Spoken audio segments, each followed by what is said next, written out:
नमस्कार, मैं रंजीत चौहान। आप देख रहे हैं यूपी 24 नेटवर्क। डोडा जिले में खन्नी टॉप की बर्फीली ढलान ने वीरवार गुरुवार को 10 घरों का चिराग बुझा दिया। जब पूरा देश कड़ाके की ठंड में ठिठुर रहा था, तब देश की रक्षा में तैनात ये जाबाज अपनी ड्यूटी की ओर बढ़ रहे थे, लेकिन नियति को कुछ और ही मंजूर था। खन्नी टॉप इलाके में उनका वाहन हादसे का शिकार हो गया। यह हादसा महज एक दुर्घटना नहीं, बल्कि उन पहाड़ी रास्तों की बेबसी की कहानी भी है, जहां एक चूक और सुरक्षा इंतजामों की कमी जिंदगी भर भारी पड़ जाती है। खन्नी टॉप ऊंचाई पर स्थित है, जहां सदियों तक तापमान लगातार शून्य से नीचे रहता है। रात के समय सड़क पर यानी जमकर बर्फ की परत बन जाता है। इस बर्फ को ब्लैक आइस कहा जाता है। जानकारों का कहना है कि अगर सड़क के किनारे मजबूत कंक्रीट का पैराफिट होता तो नियंत्रित होकर गिरते हुए वाहन को शायद रोका जा सकता था। सड़क की हालत भी बेहद जर्जर थी, जहां संकरे रास्तों पर भारी वाहनों का गुजरना हर पल जोखिम भरा रहता है।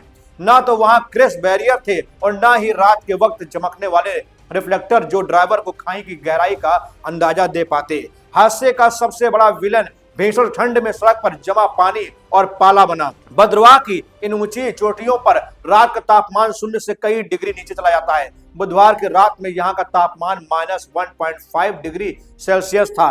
पहाड़ों से रिश्ता हुआ पानी सड़क पर जमकर ब्लैक आइस बन जाता है, जो कांच की तरह फिसलन भरा होता है। एक प्रत्यक्षदर्शी ने बताया कि जहां पर हादसा हुआ वहां एक छोटा नाला है। इस नाले का कुछ पानी सड़क पर भी आ गया था। पानी और रात में गिरे पाला ने रास्ते भर कांच जैसी परत बना ली थी। इस कारण से हादसे वाले स्थान पर काफी अधिक फिसलन थी। अधिकारियों के मुताबिक मोड़ पर वाहन ने जैसे ही ब्रेक लगाने की कोशिश की, टायरों ने सड़क से संपर्क खो दिया। दोपहर होने के बावजूद धूप की कमी के कारण वह नमी नहीं पिघली थी, जिसने बुलेट प्रूफ वाहन को भी बेबस कर दिया।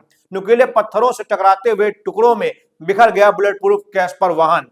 भद्रवाह की खन्नी टॉप क्षेत्र की पहाड़ियां उबड़ खाबड़ और ढलान होती हैं। इन्हीं दुर्गम परिस्थितियों में मंजिल की ओर बढ़ा सेना का वाहन हादसे का शिकार हो गया। इन हादसों की वजह से सेना का वाहन 200 मीटर गहरी खाई में ढलान पर पड़े नुकीले पत्थरों से टकराते हुए टुकड़ों में बिखर गया। हादसा इतना भयानक था कि सेना का बुलेट प्रूफ कैस्पर वाहन के पहिए टूटकर दूर दूर तक जा गिरे।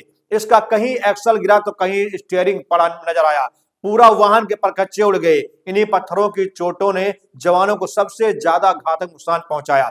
देवदूत बनकर पहुंचे लोग, बता दें आपको, हादसे के चीखें जैसे ही वादियों में गूंजी, पास के गांव के लोग कड़ाके की ठंड की परवाह किए बिना देवदूत बनकर मौके पर पहुंचे। सेना और पुलिस के पहुंचने से पहले स्थानीय युवाओं ने अपनी जान जोखिम में डालकर गहरी खाई में उतरना शुरू कर दिया।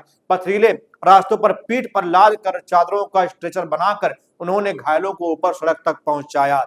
तो साथियों, हमारे देश के 10 जवान शहीद हो गए हैं, हमारे लिए और आपके लिए, और कई जवान जिंदगी और मौत के बीच जूझ रहे हैं। उन्हें एयरलिफ्ट करके सैन्य अस्पताल पहुंचाया गया है।